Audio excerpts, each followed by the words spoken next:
Ladies and gentlemen, boys and girls, welcome back to another episode of the Pigskin Panel. The boys are back, and boy, oh boy, do we have some news going around the league.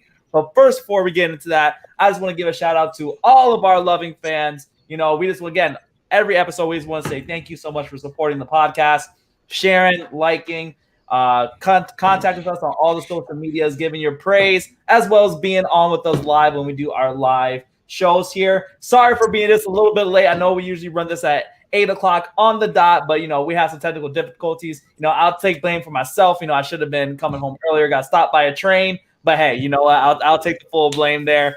But yeah, for those of us joining us for the first time here, and they're like, oh, what is the pod? Like, what's this podcast all about? Who is the Pigskin Panel? So this podcast here is, we're a group of four guys, best friends here, and we're football fans to the diehard, and we usually have these conversations off camera. So we're just thinking, why don't we bring them on camera, right? And so we come from all different four sectors. None of us are a fan of each other's team, so it's another cool way that we're able to get that perspective out there. So I'm a Broncos fan. My co-host to the right of me here, Mr. Joe Braga, coming from the sunny state of Florida. He's not really from Florida, but he represents the Miami Dolphins. We have my man in the bottom right-hand corner, Mr. Mike Sharp, a.k.a. Bruce Arians from last episode. If you haven't watched last episode, definitely go check it out if you want to catch on to that joke. But he is a representation of America's team, the Dallas Cowboys. And then last but not least, right directly below me, we have my man, Cody McGuire, Flock Gang, Baltimore Ravens. What's going on, fellas? How's everybody doing today? Doing good. Good. Doing real well. Good, man. Good. Love it, boys. And then for myself, I'm your host, AJ Lavender, and I, as you can tell, I swear I'm going to get this right one day. There we go. It is Terrell Davis, number 30, John Elway, 7, and it is the boys from the Mile High, the Denver Broncos, who is my favorite team. But guys, today we have some really, really interesting news that popped off this week. As we do a weekly episode, we have a lot to recap from the previous week. And to start it off is we heard some crazy trades that just happened in regards to my man Joe Braga's team. The Miami Dolphins, the San Francisco 49ers, and the Philadelphia Eagles had a three-way dance with trades that just popped off just recently.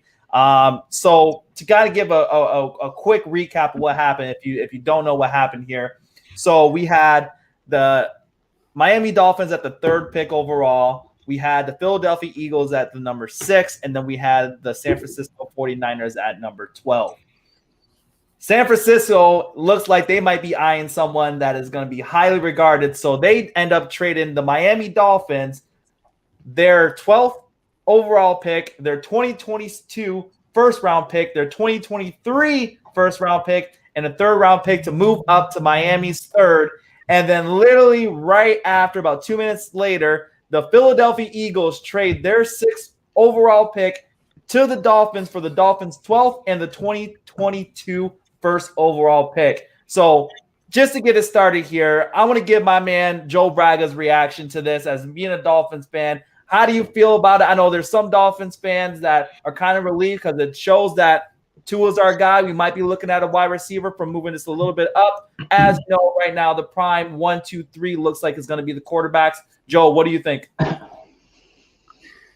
Yeah, I think it was a great move for the Dolphins. Always good to load up on first-round picks, especially when you're in the middle of a rebuild. Give Tua some ammo there. At 3, it was too early. We're not in the quarterback market. Obviously, we've shown faith in Tua. So to move down all the way to 12 I didn't expect that at all at first. And for them to bounce back up to the number 6 spot, that makes a lot more sense to me. It gives them an opportunity to get an offensive tackle, a wide receiver, Chase, Sewell, Slater, anybody who they're thinking at that spot. I'm all about it. Maybe Kyle Pitts. We got big Mike Gesicki there, so I'm kind of hoping that we don't go Pitts. Although Pitts he's a generational talent by the looks of it from everything that we've seen. I'm still all aboard on the Jamar Chase. I'm all aboard on the Sewell I'm hoping that's what happens. You know, I've been disappointed by the Dolphins in the draft before. Sometimes it panned out my way. Sometimes it didn't pan out my way, e.g. the Dwayne Haskins pick. So we all know I wanted Dwayne Haskins there. But no, you know, to get all those first rounders, it's absolutely wonderful. Yeah, and your GM has just been stacking trades. Like they really play chess out there. I was looking at their draft capital for the next 3 years, and it is crazy. Like their overhaul. So giving up a first round to keep a first rounder and only move back 3 spots is crazy, man. And you might say Big Mike Gesicki there too, but man, what I was looking at it. What if the Dolphins ran a double tight end set? Then you have Will Fuller, you have Devontae Parker, you have Preston Williams, and now with Kyle Pitts and Mike Gesicki as a double tight ends that can block. Oh baby, that's some dangerous right there. Yeah, that's real nice. Like it looks real good on paper. Mike Gesicki is a free agent, not this year, but next year. So there is potential for Pitts. I've been hearing rumbles. I know Sharp was telling me that he's heard some rumbles of Pitts to Miami a little bit too, although minor, just little bits on the Richter scale. Who knows in a little bit if an actual earthquake erupts there, and the Dolphins take the tight end. But I know me, Sharp, especially are big on Chase. That would be really nice to see the Dolphins get the wide receiver. Devontae Parker, like I said in episodes before, can't stay healthy. I don't think he's played a full season.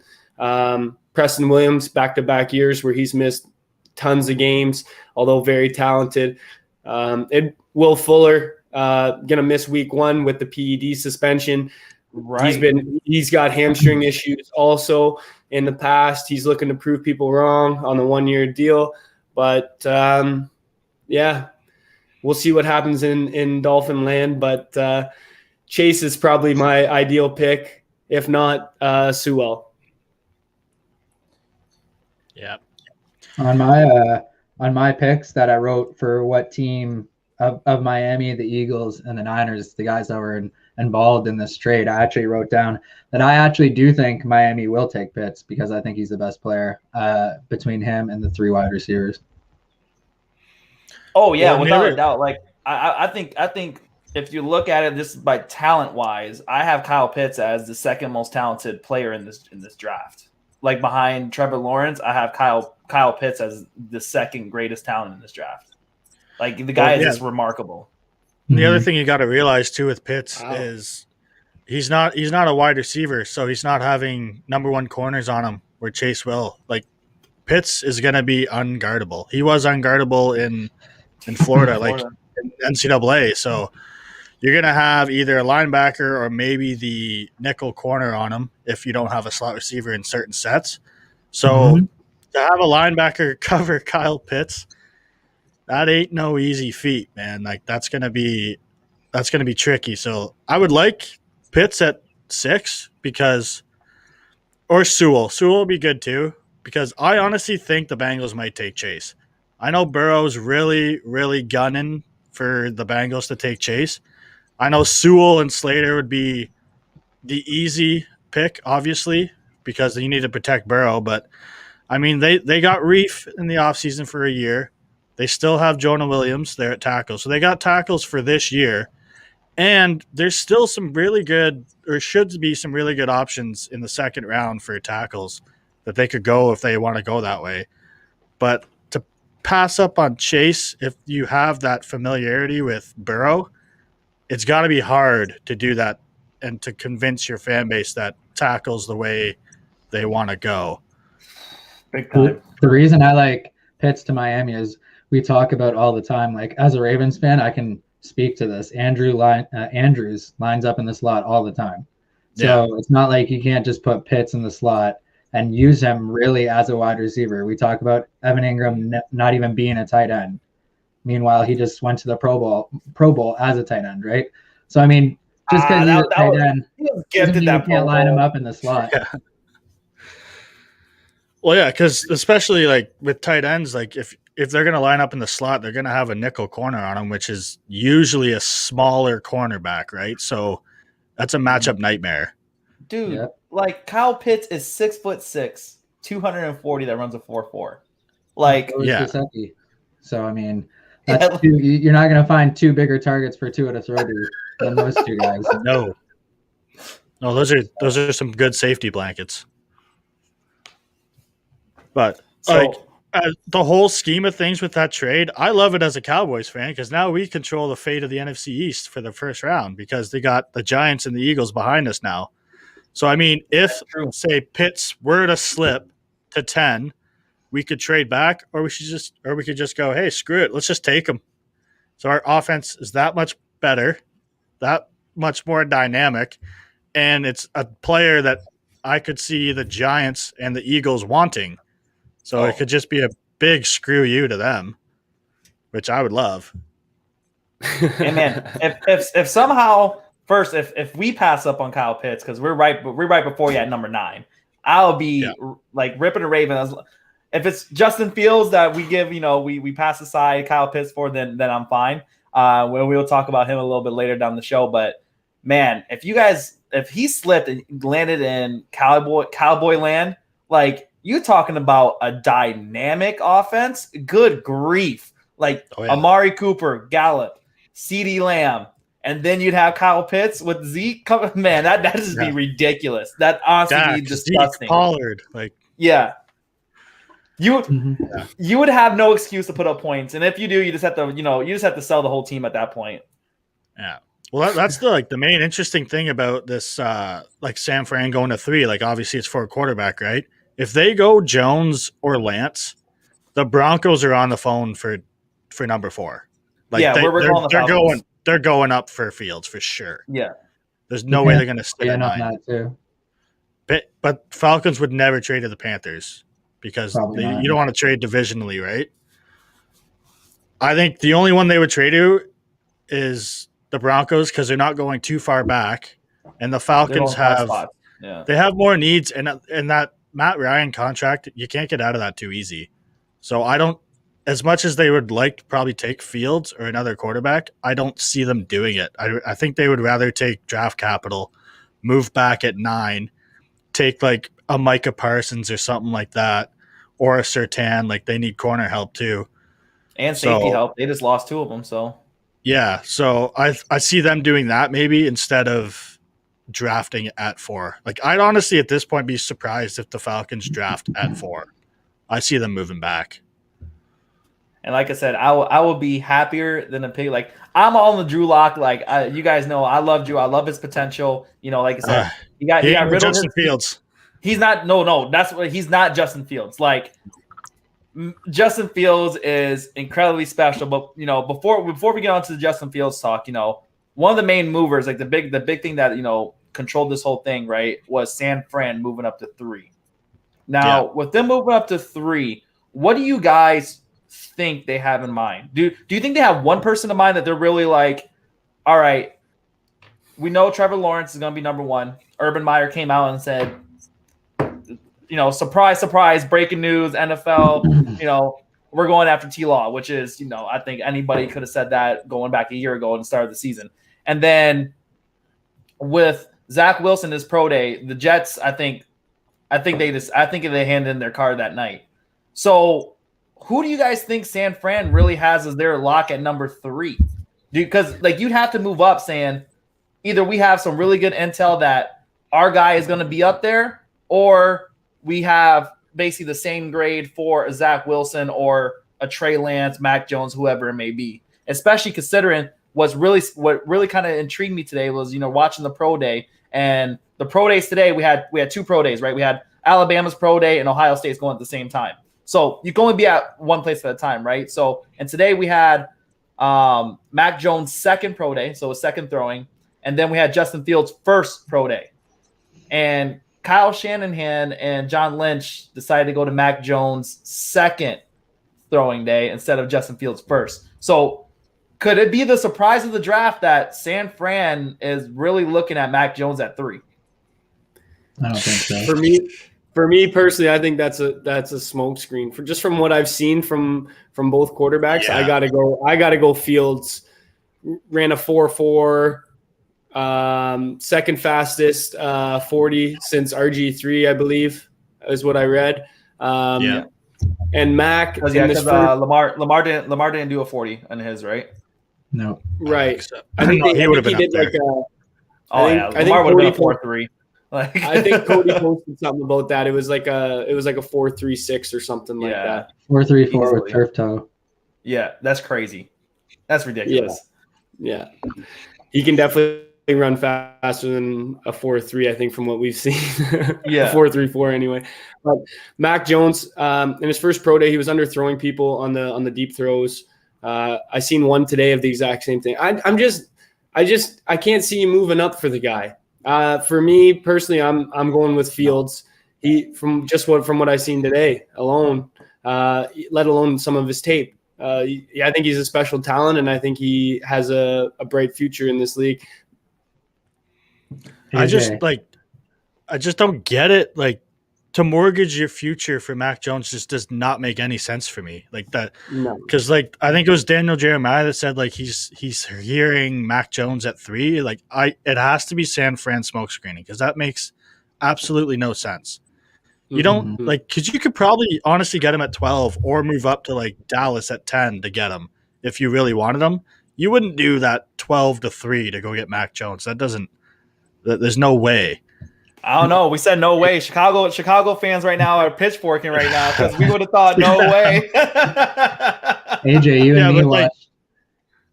you and me watched Wilson's pro day today. I didn't see all of Mack Jones's today, but one throw that I did see that stuck out was he made a deep throw right down the middle, and it was the exact same throw that Garoppolo made in that Super Bowl and missed Emmanuel Sanders deep that could have won the Super Bowl. And I saw the look on, I don't know if it was immediately after, but Shanahan's face when he saw that throw. It was almost the exact same route, exact same place where the ball was thrown. So I thought that was kind of interesting too. I don't think there's any scenario where he would ever take Mack Jones at 3.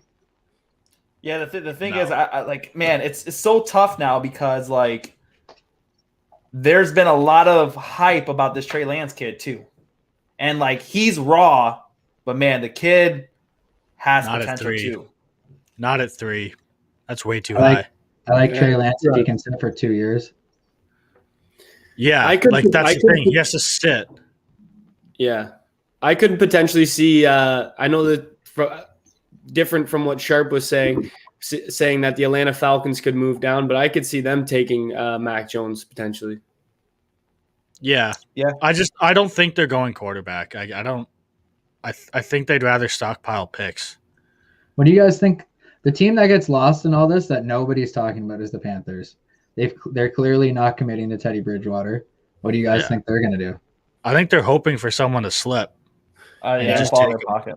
That could be a spot for Mack Jones. I think Mack Jones is pretty much a lock to the Falcons or the Panthers at this point. Here we go. And this is my hot take for the most underrated quarterback. And I love this kid, is Kellen Mond to the Panthers. Let's go. The first round? I almost spit my water out there. Not in the first round. He made some. Did he have? No, I love that kid for like, late day 2, early day 3. Yeah. But he's my hot take prospect. I love that kid. Yeah. See, like I really like Lance. Like he's like a Dak in the making, I think. Yeah. But the problem is he averaged 18 passes per game in college. Like that is not enough throwing and not enough development in college to take at 3rd overall or take.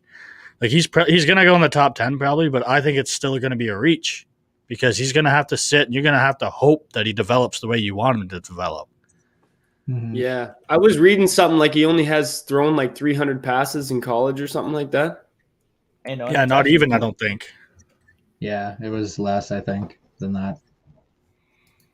Man, Yeah, but you know what's crazy about what's crazy about us talking about this is that we're talking about kids that are raw like Trey Lance, might be going within the top 10. And Deshaun Watson went 12th. Like, is that not just crazy to even think about?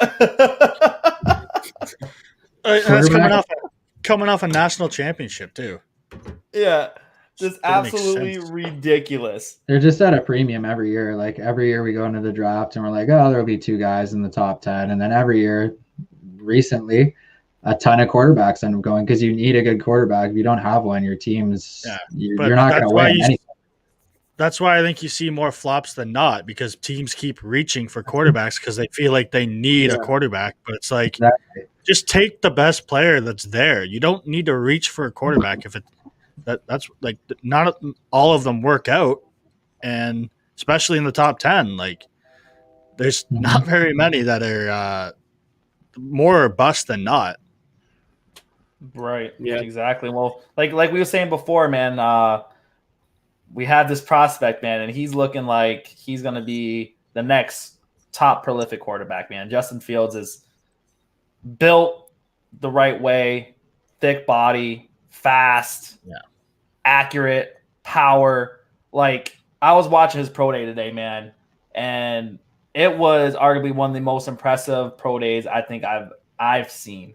Like, he missed only one deep ball. Like, he threw about 8 to 10 deep balls and only missed one. And that was the last one when it was literally a play action bootleg. The wide receiver was coming from across from the left side to the right, and he was leading the wide receiver to the touchdown. And that was like a touchdown from like a 50-yard bomb going into the back right corner for like a Hail Mary, perfect type of play in the basket. And that was the only one that he missed. Other than that, play action, 45-yard bomb, 50-yard bomb. I think he even maybe reached like a 52-yard bomb in the breadbasket, man. Accurate, led the wide receiver. Like, those throws that a cornerback would have to be elite Jalen Ramsey to even contest and to break it up, man. Like, this kid is going to be freaking special in the league. Like, I was watching it, and I was like, yeah, this, Justin Fields to me is QB 1B. In my opinion, like, I was high on Zach Wilson, man, but after watching him first run a 4.4, which is ridiculous for a quarterback.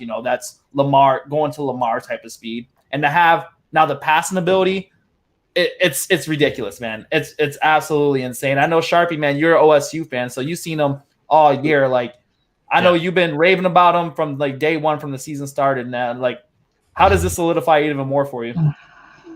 Well, like, first of all, I see a lot of like talk out there on Twitter of them comparing him to Haskins. That needs to stop immediately.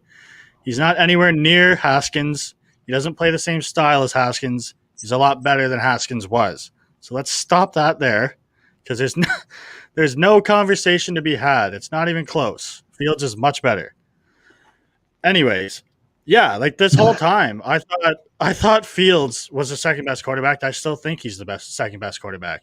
The Wilson hype, I think he's getting way overhyped. I think he's going to be a good quarterback. I think he's getting way overhyped.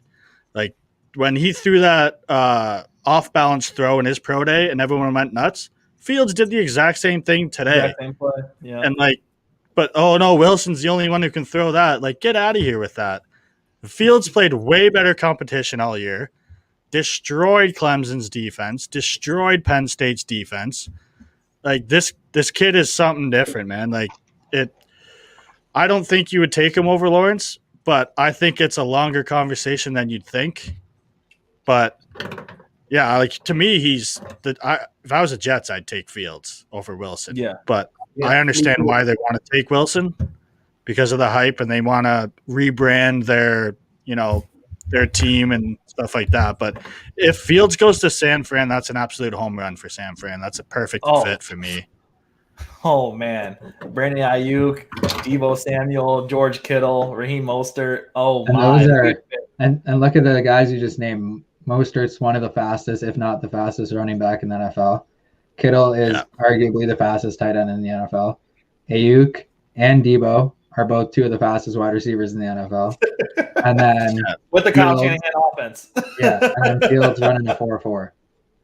Well, the other thing I saw today that was a very telling stat was, out of the top 5 quarterbacks that they're talking about, the RPO and screen passes, he threw 8% of those this year. Trevor Lawrence threw 27% of those this year. So that just goes to show you they don't do many screen passes. They don't do many, RPO quick passes. So a lot of his passing accuracy, I think it was 70% this year. A lot of that is deep throws in the middle, sideline passes. So this guy's deadly accurate, man. Mm-hmm. He reminds me of Tua accuracy, man. Mm-hmm. Yeah, it can't be any worse than the year of Jake Locker, Christian Ponder, and Blaine Gabbert. So Goodness. Hey, Blaine just won a Super Bowl, baby. Oh my God, get out of here. Oh, come on. With the Stop graviest it right gig now. in football. Yeah. Just him just doing this with Brady. Here's a tablet. Here's what you did. You threw a touchdown, and I think good job, you buddy. fumbled here. High five. Yeah. Like, yeah, that's ridiculous. Everybody's just like, shut up, Blaine. Yeah. He's just sitting down in his corner. Just imagine that though, eh? You're a backup quarterback to Tom Brady. You just know that you're not doing anything. Like, sit on the bench. Well, these are great season tickets. Like, hey, I'll do it. Yeah, hey, I would do it. Get paid, watch, win a Super Bowl and watch football for free. Damn it.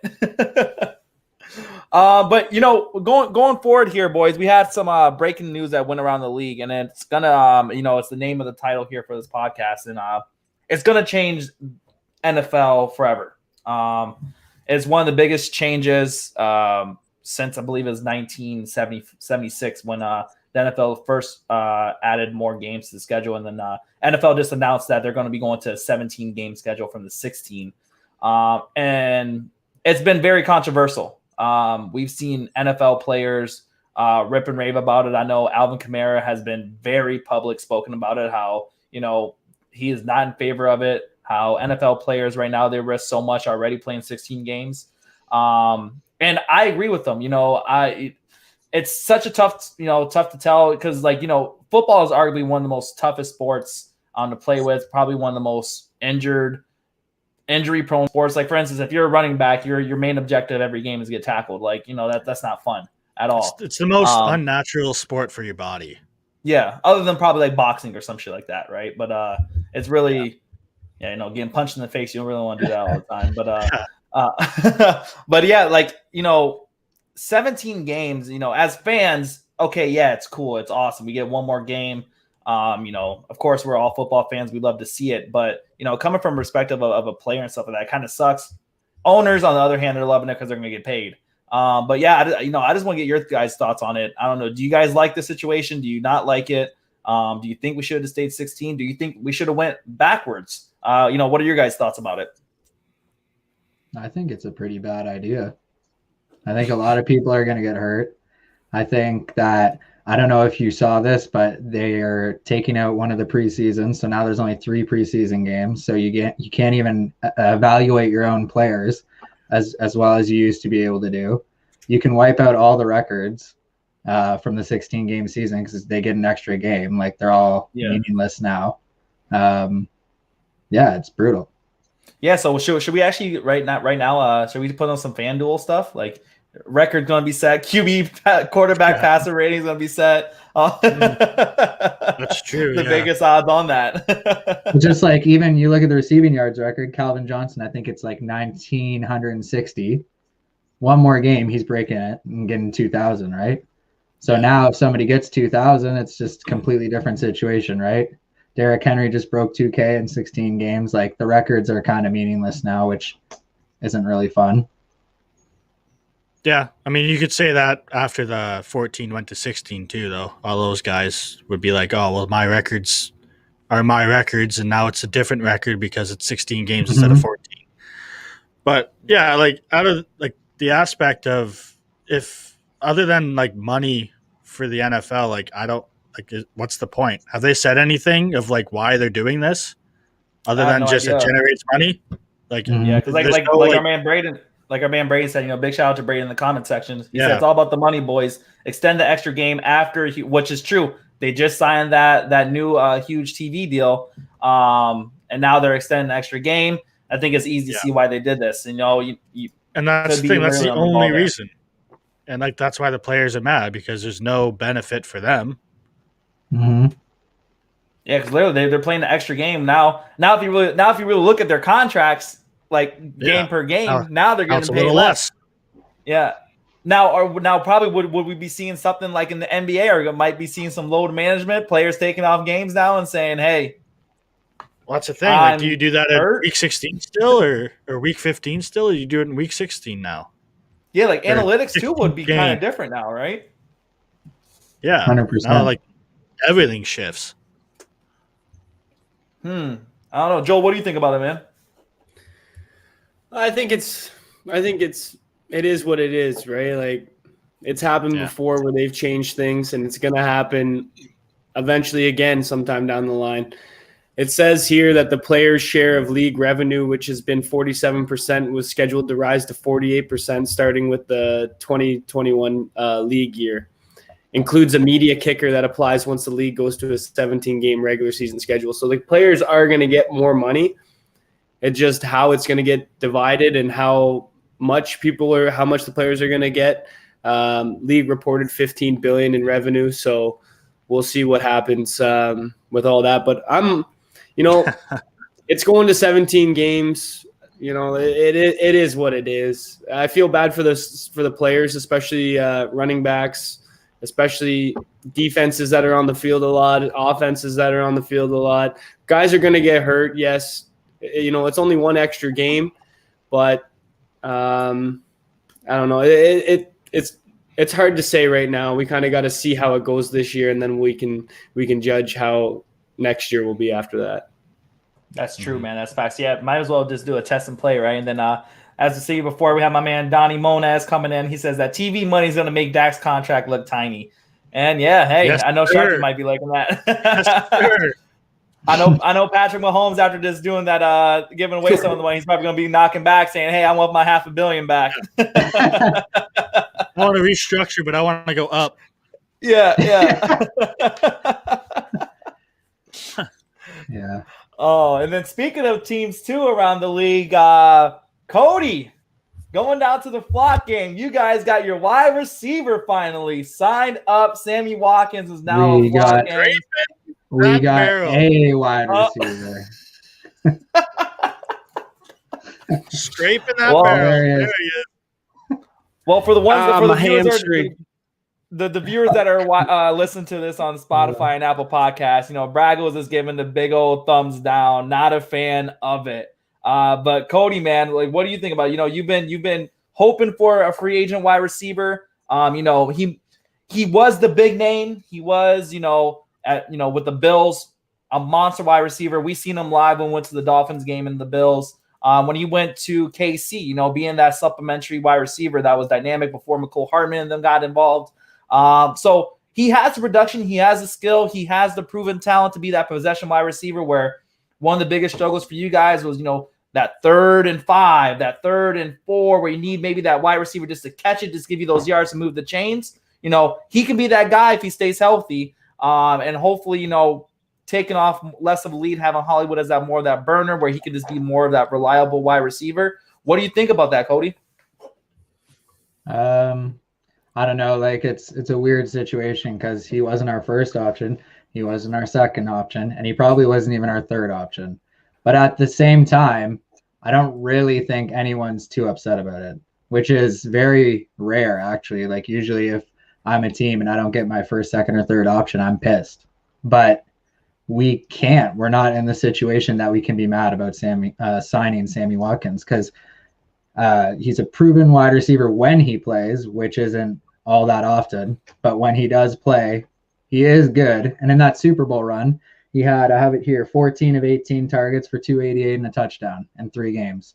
And his best season ever actually came under Greg Roman in 2015, who is our offensive coordinator. So it's not like these guys have never worked together. So I do like that.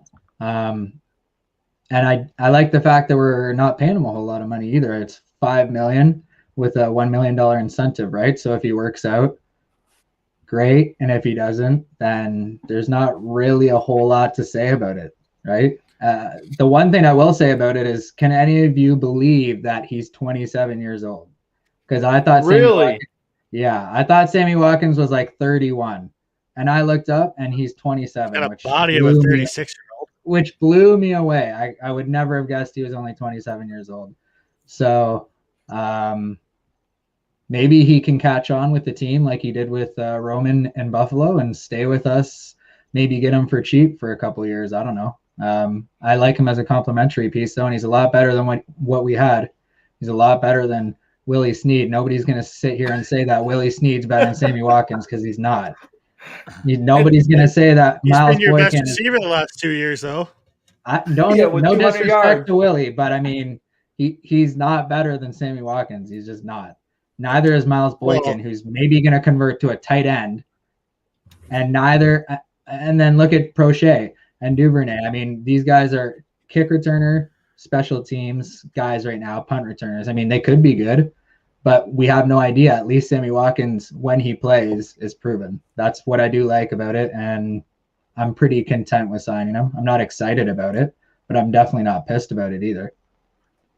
Definitely fills that hole. Your best ability is availability, and that is Sammy Watkins' downfall. He was solid for 4 weeks for you guys. I'll give you that. After week 4, you're gonna have to not see him till week 12. But yeah, if I'll say this, all joking aside, if he stays healthy for the whole year, he will be a help. He will definitely help the Ravens. But I can guarantee you he will not stay healthy for the whole year. There's so many games last year. I was like, what happened to Sammy Watkins? Like, I didn't see injury report. Oh, there he is, sideline hurt. Good. Like, every game, it seemed like, where's Sammy Watkins? Oh, he's not playing today. He had a hamstring tightness. What is wrong with this guy? It's hard to that's the thing with Sammy Watkins, too. All of his injuries are soft tissue stuff. So there's not even really a way. There's not even really a way to, if you pull your hamstring, you pull your hamstring, right? There's nothing you can do about it. So just have to hope for the best and hope that he can be a complimentary piece. And I hope that we get Rashad Bateman. That is what I'm praying that we do. If he is available late. He will be available. I want to draft him, and I want to have Hollywood stretching it. That's what the Ravens. That's what the Ravens have to do. They have to draft receivers because that's all they can do. Mm-hmm. 100%. Yeah, Sammy Watkins' hamstrings are made of elastic bands, man. Like, I'm just not. I'm not. It's nice. It's a nice guy to add. Yeah. It's a nice guy to add to your team. Obviously, for what he can bring you, he's got speed for days. He does have some drop issues too, which we've seen in Buffalo and in Kansas City a little bit, but he is a good player. There is no question about it. I think I heard today that the Bills traded up in the draft for Sammy Watkins when Mike Evans was on the board still, and they could have held on to their first round pick, which is absolutely crazy. It blew my mind when I heard that. He went 4th overall. I think Sammy went 4th. Yeah, he went pretty high. Yeah, Sammy Watkins. They could have just kept Mike Evans, drafted Mike Evans, and kept their pick. Instead, they chose Sammy Watkins. In hindsight, yeah. Oh yeah, Sammy Watkins was nasty in college, no question. And that one year, I think his rookie year in Buffalo, he was nasty too, if I'm not mistaken. Yeah, he has the most touchdowns by a Clemson wide receiver, him and DeAndre Hopkins. And T. Higgins, actually. It's a 3-way tie. Was Evans Manziel's main target? Yes. Yeah. That was his quarterback? Yeah. Yeah. Mm-hmm. Johnny football, baby. We really see who was the actual star in that offense. Was it Manziel making him look good, or was it Evans making Manziel look good? And well, we all know that answer now. But going back to quarterbacks and stuff like now, and then going back to what we were talking about with the whole draft prospects and everything like that. Like Cody, we said that we watched Zach Wilson's pro day, and it looks like he's going to be a lock at 2. Now, the big rumors and kind of the questions or anything like now is that the Jets have a quarterback that they selected in the first round, and Sam Darnold. Now, if they go Zach Wilson, most likely they probably want to put him to the fire, and there's a lot of rumors that they're going to be getting rid of Sam Darnold. To you guys, football expertise and outlook, where do you guys see Sam Darnold fitting as a trade prospect where he'd succeed the best? because he has the talent. Like, he has the talent to succeed. I just think the Jets franchise, Adam Gase's offense was just, let's just face it, was just horrid. Like, it was awful. Like, for instance, like, we look at this, the whole franchise is in shambles too. You can almost call them the Texans. They had one objective this season to do. It was not to win. And they was doing perfectly fine. And then they won. And look where they are now. one thing quick, I wanted to say, I can't believe this. Can you guys believe that the Texans have one pick in the top 100 this year? One yes. Pick. Can I believe it? Yes, because of Bill O'Leary. Like, yes, I absolutely can, because that is nuts, though. We traded Tunsil to the Texans and turned that into 4 first-round picks. How you doing? That's 1 and 2 this year, right? 1 and 2 this year. Yeah. Yeah, they got pick 67. That's it in the top 100. I mean, Laramie Tunsil's nice, but godly. Yeah. Oh, no, he ain't that nice. He ain't that nice, man. The guy, we turned a weed-smoking tackle into 4 first-round picks. That is absolutely playing chess. I saw his post about the statue. That was jokes. I said we have some more fan comment sections. Yeah. We have Braden coming in. He's saying Chicago for Sam Darnold, cheaper trade option for the Bears over Watson and Wilson. 100%. And there's the same thing. There's been kind of speculation out there that they're not even looking for a first round pick for Darnold. So if you can get a second, third, if you can somehow press a fourth, like a third and a fourth for Darnold, you're winning hands down. Like, I feel right now because right now all we see right now with Wilson and Watson is this: you're gonna have to chop off your left arm, maybe maybe a couple pinky toes or something to get them, because it's absolutely ridiculous.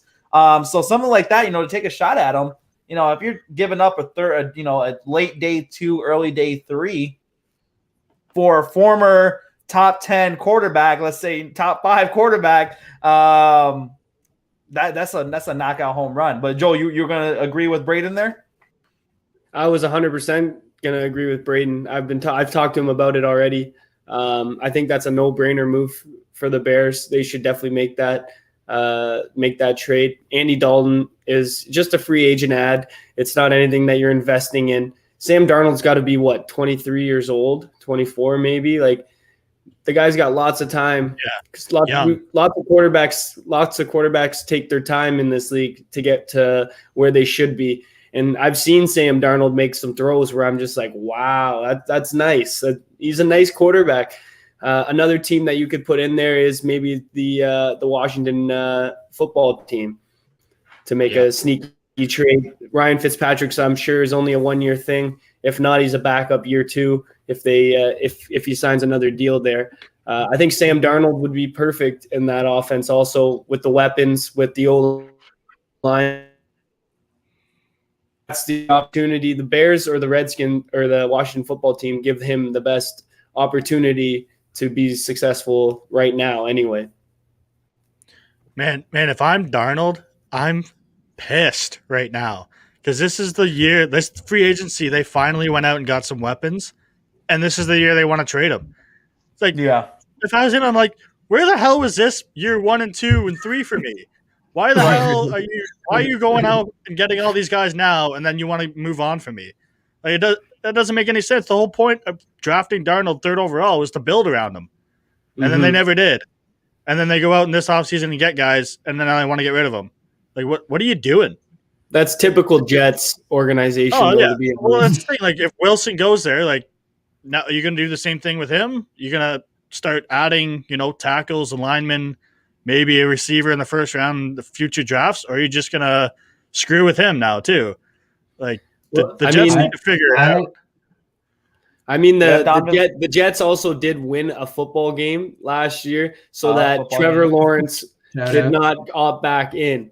Like, nobody wants to go to the big Jets. Shout out to the Jets. Honestly, we should be giving a shout out to the Jets, because that way we're actually able to see Trevor Lawrence in the NFL. Because I honestly think that Trevor Lawrence would have went back to Clemson if the Jets had the number 1 pick. We have my man Donovan Monez in the comment section coming in. He says the Saints could be a good situation for Darnold if they're unsure about Winston. I know Cody right now is fuming at the ears right now. You know, his Winston fumes are just going off right now. I actually, to be honest with you, I want to see Darnold go to the Broncos.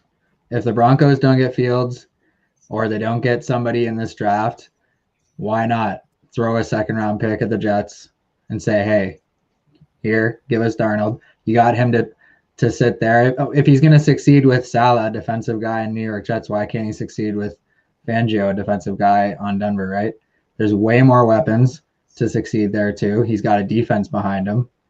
I think it's an option that the Broncos should explore with Sam Darnold. The thing is with the Jets, if they draft Wilson and Darnold still on the roster, they're not getting a 2nd-round pick because every single team knows they want to trade him. Right. So if he's still there before the draft, they're not getting a 2nd. They'll get a 3rd at most. Yeah, that's true. I'll toss the Broncos. If they just toss some Darnold a 3rd, I'm fucking at that value. Like a lot of teams should call the Jets and get Darnold because that's great value for him. Oh yeah, it would have to be before the draft. Braden just said that he actually saw something on today that the Jets said a 3rd-round pick would be the price for him, and so that's perfect. Why not? To be honest, we all saw Wilson. Yeah, he looks like a clean prospect and he looks like he could be good, but the kid looks 15, 16 years old. Why wouldn't you have Sam Darnold be your starting quarterback this year and let Wilson sit for a minute? Like, why would you throw Wilson? Why would you throw him right into that hot dumpster fire right off the start? The other thing too, like, what makes you think a BYU quarterback going into the NFL is going to succeed right away? He hasn't faced any big defenses yet. So you think he's going to go straight to the NFL and succeed? Yeah, he's got talent, but I don't think he's ready yet to go straight into the fire, especially for the Jets. But I'll counter that. I'll counter that too with you, Sharp. He's coming from BYU. Who does BYU really have too? Yeah, but who's he throwing against? I mean, I think I could be wide receiver and get open. I don't know about that. Okay, tight end. I can throw a couple blocks here and there. Yeah, Sharp playing tight end, running down the field with a bush light in hand for BYU. I'm open. No, you are not. You are on the other hand. You ran out of bounds for some reason. You are He's on the soccer football field with 2 bush light cans, just like that. A 1-week contract. Yeah. It's a 10-day in the NBA. Yeah. Mark Sharp gets his NFL debut with all the boys on the sideline. Sharpie. Yeah. Would be absolutely rowdy. But yeah. And then for me, I'm just picturing Sharp right now. Blue 42. The worst part about this is I legit did play a tight end in high school, and I'm getting roasted right now. Didn't play very much. Did not play much, but I played. Out there though.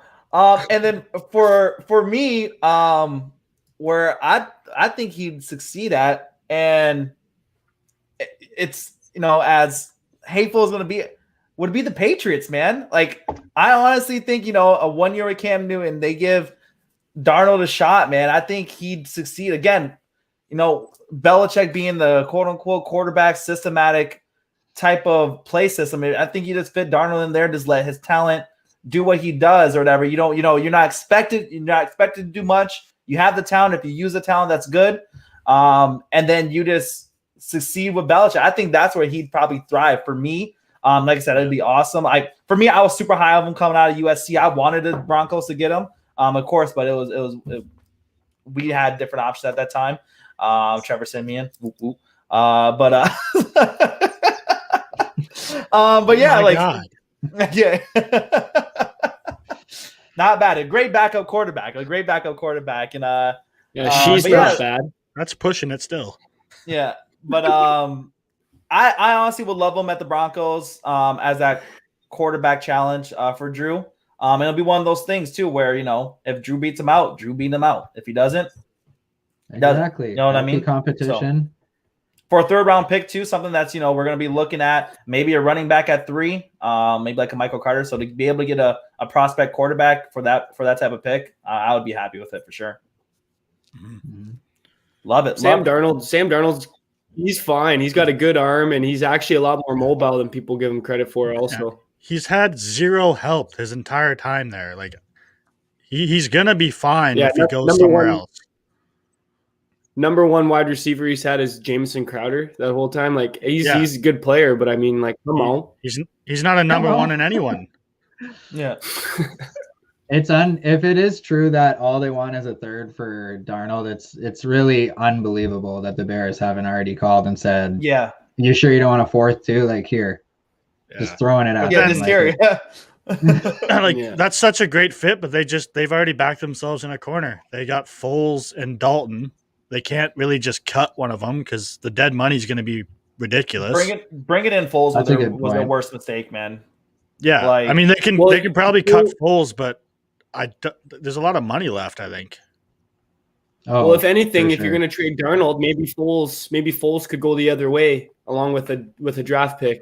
The Jets have cap space. It's going to have to be a high draft pick going the other way for them to take Foles.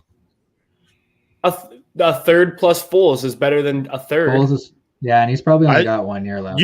You'd have to make it a second plus Foles, because if they're going to take on Foles' contract, you're going to have to give him better draft capital.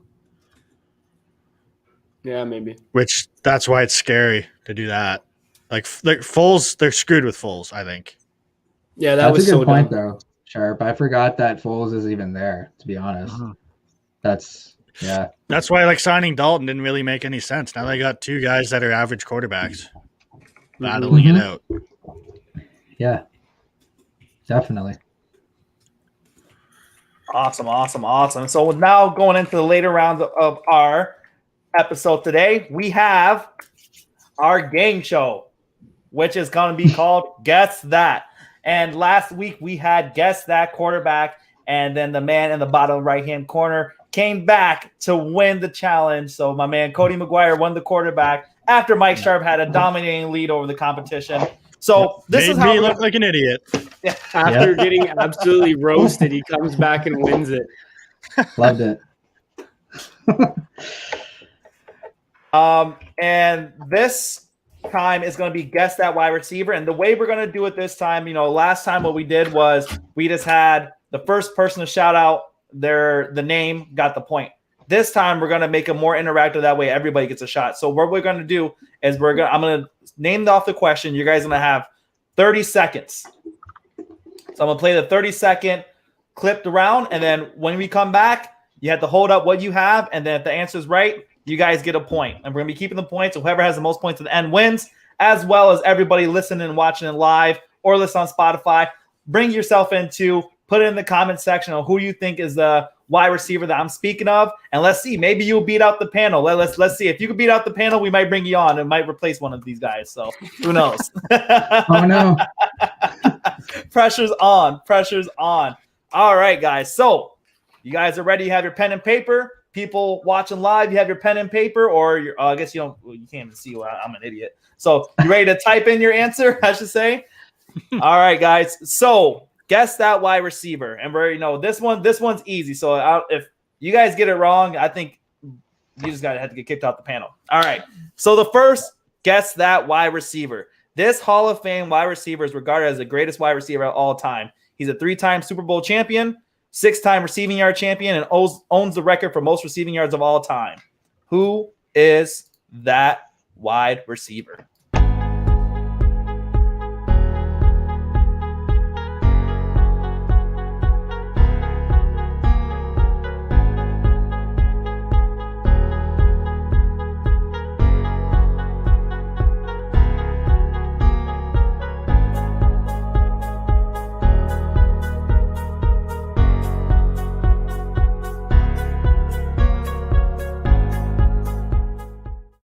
And we're back. And guys, your answers. 2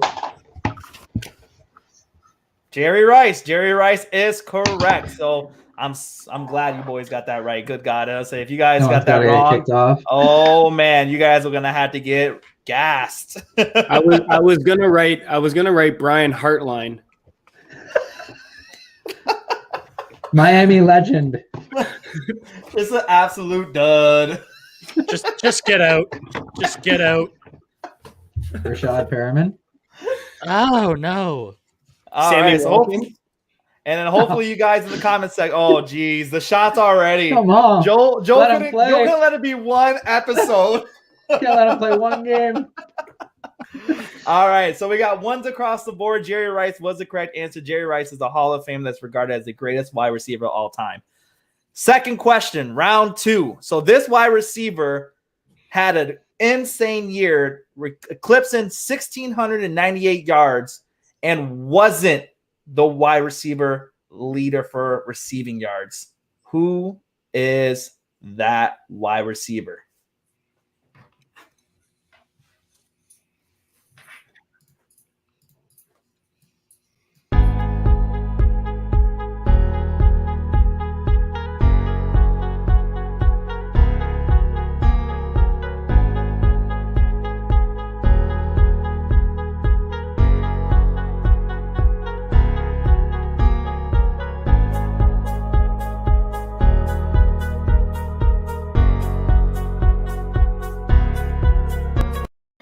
Wait, let me come back, boys. I messed up. I saw the wrong year. Still the same question. Same question still. However, this wide receiver had 1,834 yards and still wasn't the receiving leader for that year. Who is that wide receiver? Again, 1,834 yards and wasn't the receiving leader.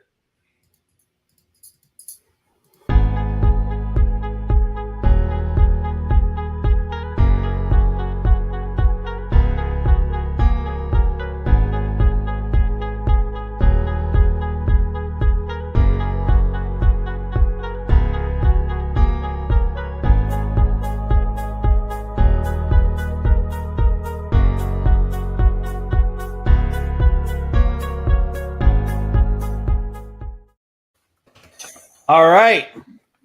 Let's see if you guys got it. And answers up on the board. I honestly don't know. Mr. Joe Braga got it right. Antonio Brown. And we also have Brady I getting thought it was right Julio. too. I thought it was Julio that, at first. Is that Megatron's year then? That was Julio's year. Julio had 34 more yards than Antonio Brown. And Julio was the receiving yard leader. Imagine that, having 1,834 yards and wasn't the receiving crown. I thought it might have been the year that Calvin Johnson broke the record. So, yeah, I was just gonna go with my boy. Hey, T.O. isn't a bad pick either. No, wasn't a bad pick at all. Wasn't a bad pick. All right, so going into the third round, we have Joe Braga having 2 points. We have Cody McGuire having 1, and then we have my man Mikey Sharp having 1.2.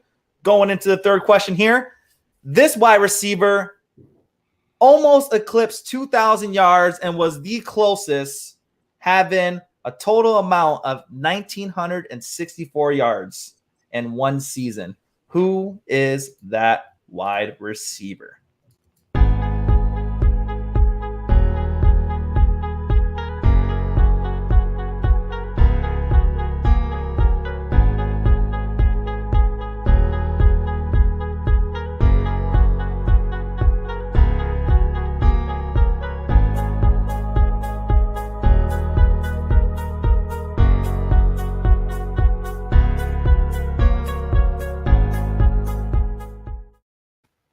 And we're back.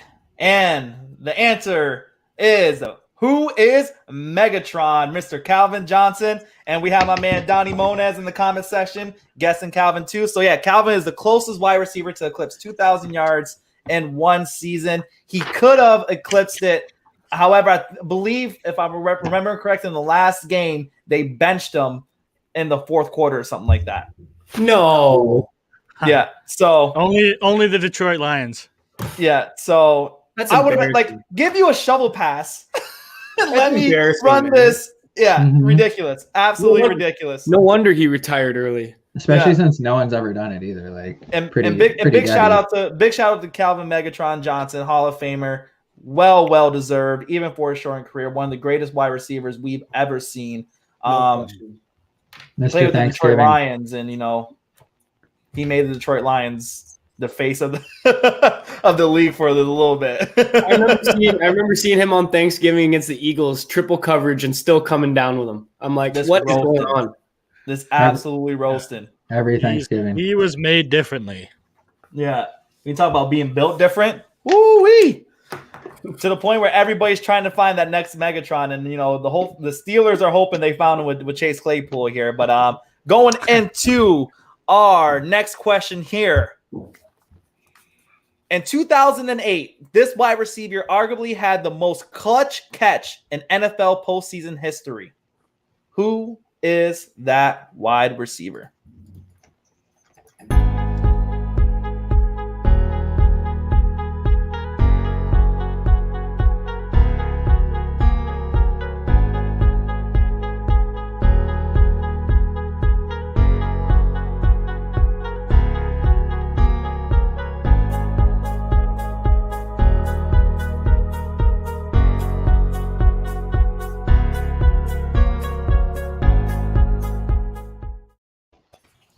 And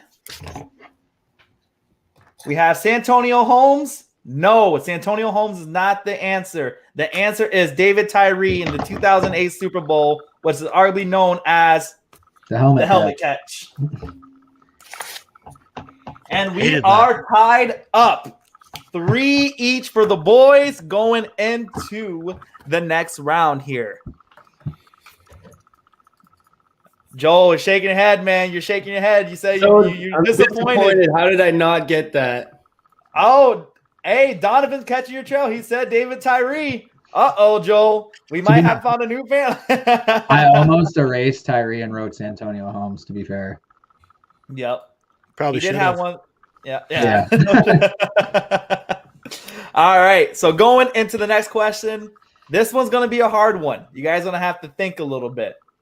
This wide receiver had the opportunity to save his team from becoming one of the worst teams in league history by going winless. He had the opportunity to move the chains, but he dropped a wide open pass in the last game of the Cleveland Browns 0-16 season. Who is that wide receiver? Again, I'll repeat the question. This wide receiver had the opportunity to save his team from becoming one of the worst teams in league history when he dropped a 4th down pass being wide open in the breadbasket. Who is this wide receiver?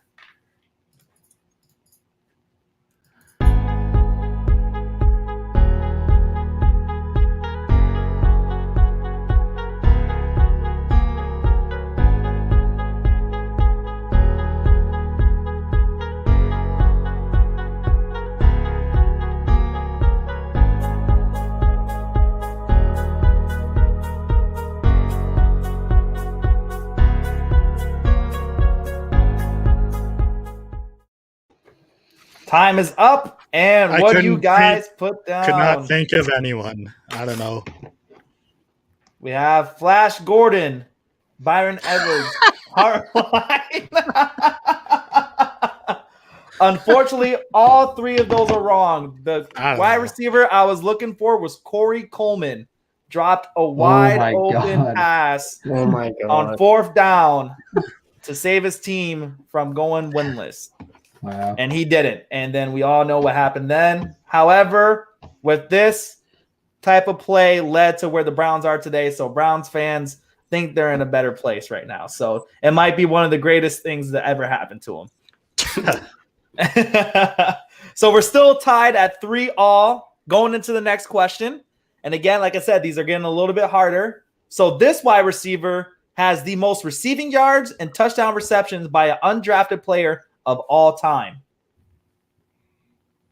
Who is that wide receiver? Again, I'll repeat. This wide receiver has the most receiving yards and the most touchdown receptions by an undrafted player of all time. Who is that wide receiver?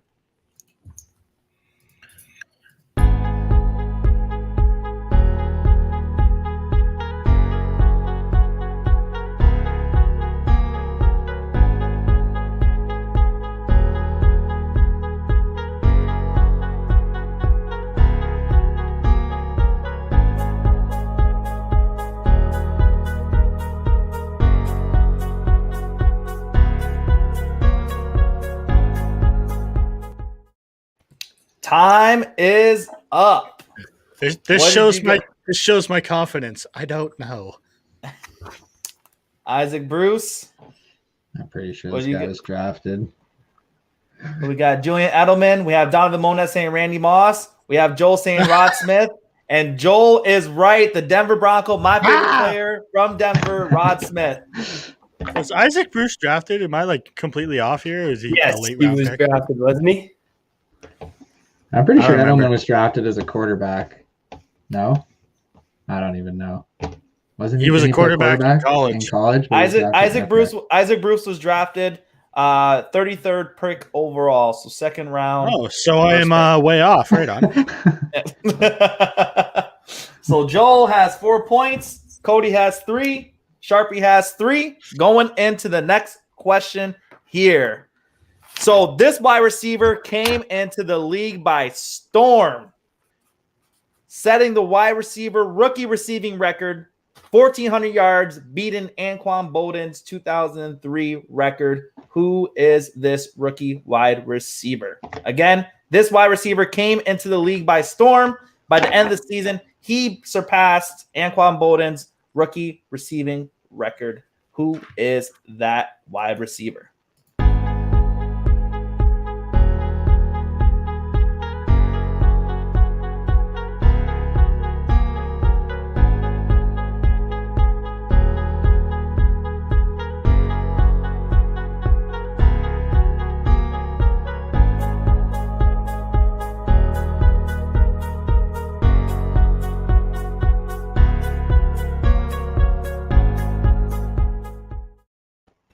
Time is up, and the answers here.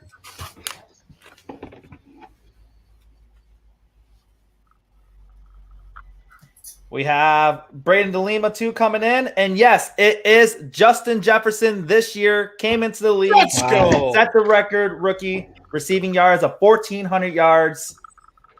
Yes, Braden dropped that fire emoji.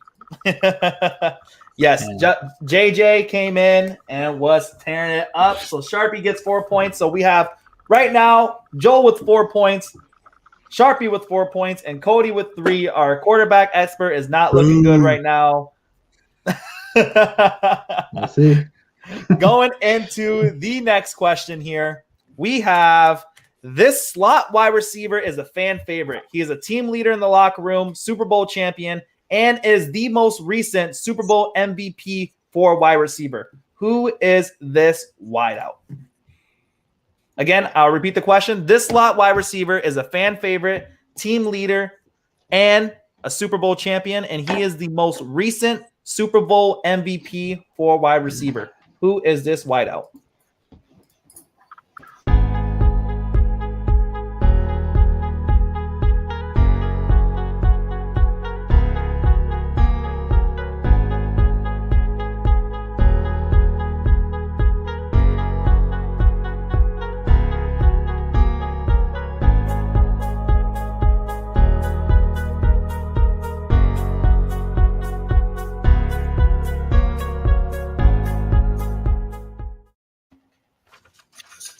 Answers up.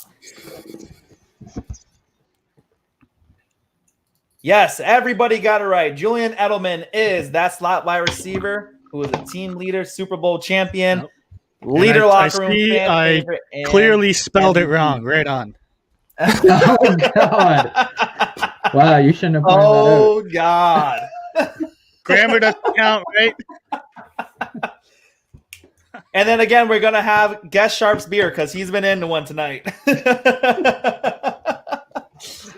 Awesome. So going into the next round, we have Joel with having 5 points, Sharpie having 5, and Cody having 4. The comment section's on fire too, being correct on that last one too as well. Going into the next round here, this wide receiver, it was one of the most dominant players of all time. So dominant that he actually has a catch named after him.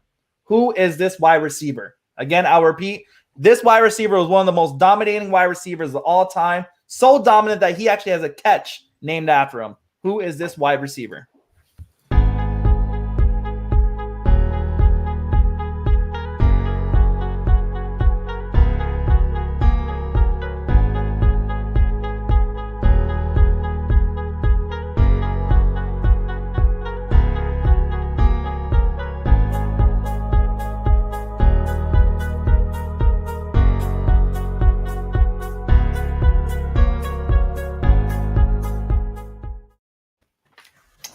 All right, answers up. And the correct answer is Mr. Randy Moss. That's Bush League. No, that's Moss the beer though. you're drinking. Braden said Ocho Cinco. Nope. What? I was thinking of the OBJ one-handed catch. You've been mossed. You've Yeah, been mossed. I get it. I get it now, but Okay, my brain was somewhere else. At least you spelled OBJ right. Oh, Yeah, on the second attempt. OJB. Oops. Who the hell is OJB? All right. Sharp had last episode with the turkey, the ham, and then I think Joel's got this one with OBJ. OJB, man. Come on now. Yeah. All right. So now going into the last round. This is a question that we'll see if you guys get it right. But going into it, we have Joel with 6 points, Sharpie with 5, and Cody with 4. So Cody with 5 too. So Cody, Sharpie can tie it, and we might have to go into sudden death if Joel gets it wrong. Make it for 2. Should we make it for 2 for the win? For all the marbles. Yeah. We're going for it. We're going for it. Set up the PAT. We're going for it all. So, all right. This wide receiver is not a conventional wide receiver. However, he has one of the most remembered trick plays of all time history. Who is this quarterback? This play actually has a play named after it in recent history. Again, I'll repeat. This wide receiver is not a conventional wide receiver. However, he has one of the most remembered trick plays in recent history. This trick play actually has a name to it. Who is this quarterback?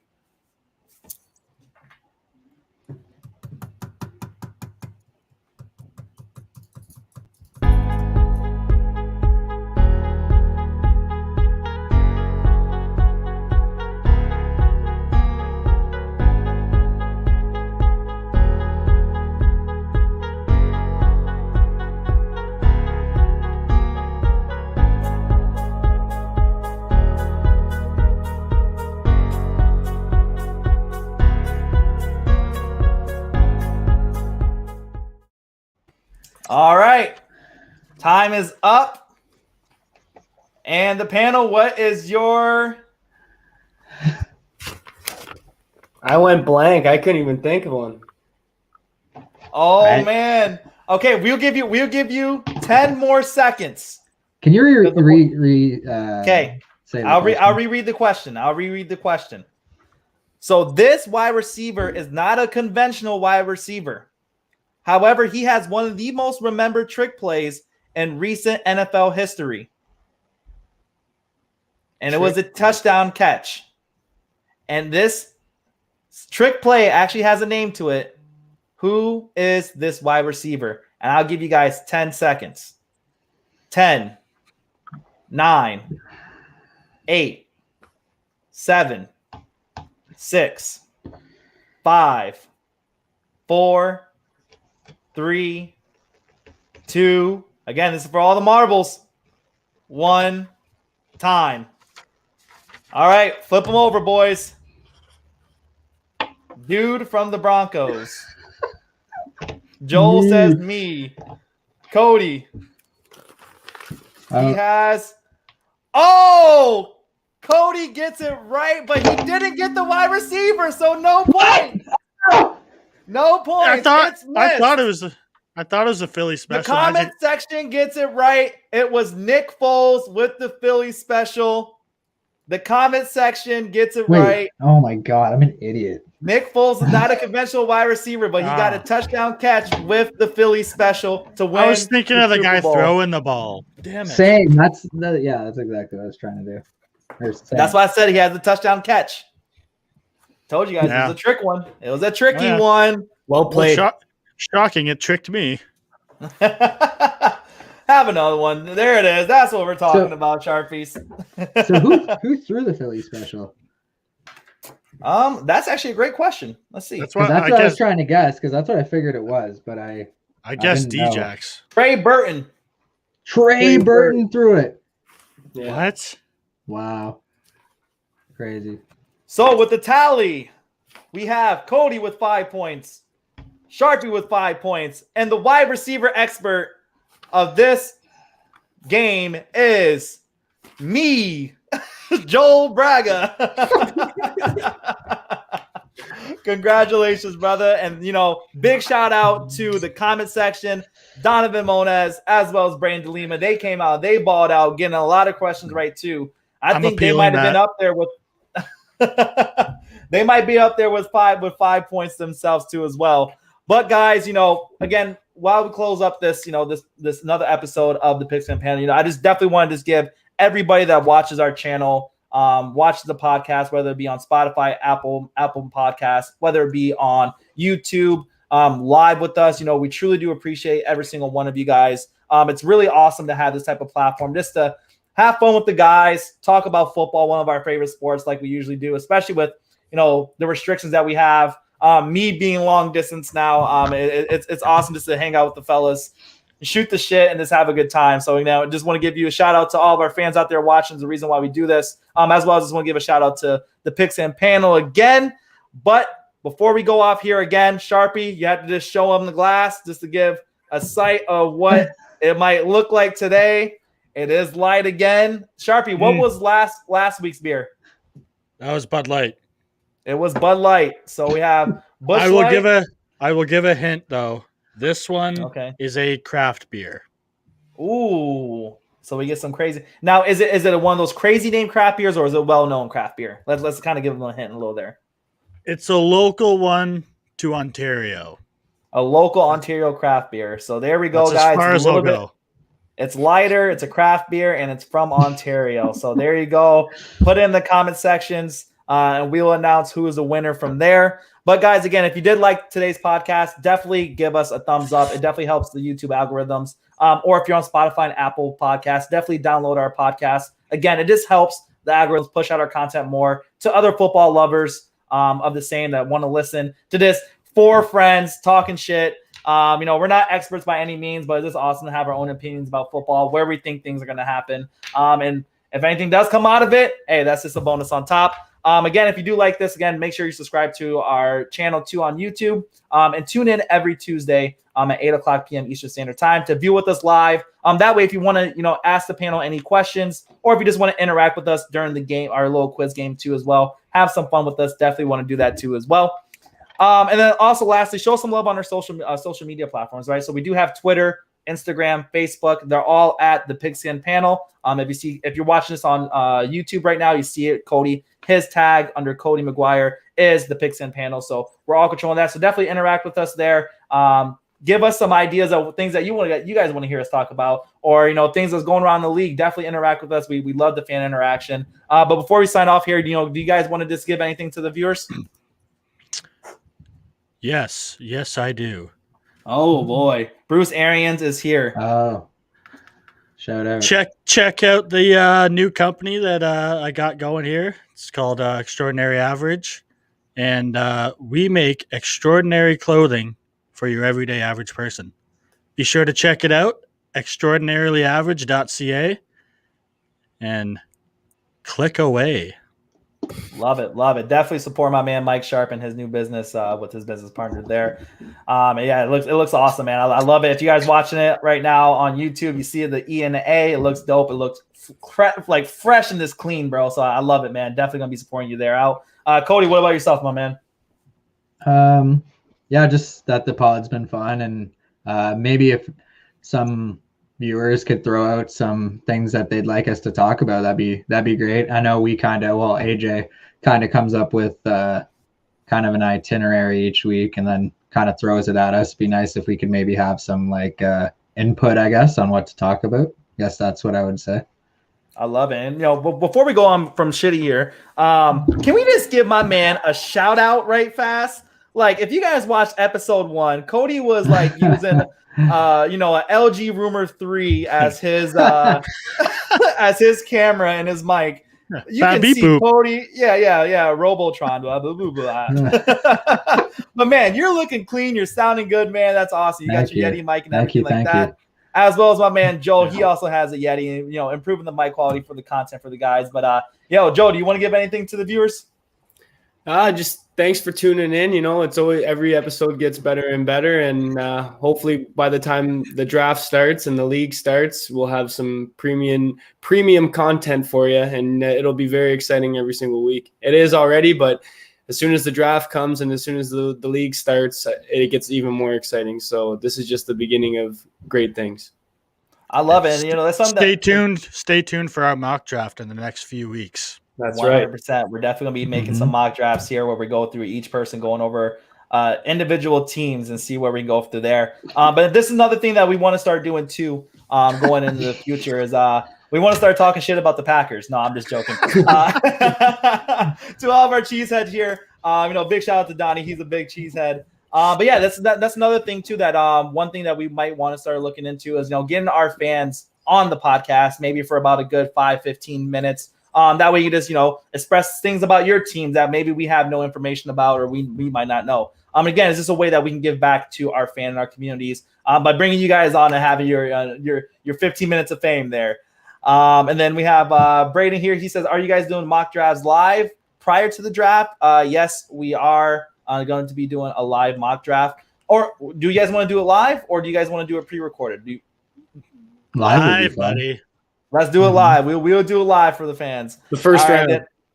First round. Yeah, we're not doing the whole. I don't have any time to do all the whole mock draft. We also have Bugs Bryan, who's a Seminole fan there. He said, boo, Packers, boo.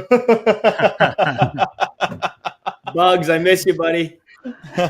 Big shout out, man. Again, thanks for coming on, supporting us live. And we know it's just awesome to see, this podcast, the Humble Begins from we had 0 viewers now to 3, going throughout the whole hour and 25 minutes. Like, this is crazy that you guys are hanging out with us for this long. We truly do appreciate you guys. But on saying that, love you guys always. I love doing this podcast. I just love talking about football. Can't wait for the regular season to start. But until next time, guys, I hope you have a wonderful one. See you next Tuesday, 8:00 p.m. Eastern Standard Time. Definitely hit us up on our Facebook as we post the reminder or the countdown video. That way you don't miss out. As well as YouTube, hit the little notification bell. That way when we do go live, you get a notification. Join us up. But until next time, guys, see ya. Peace out. Deuces. Cody.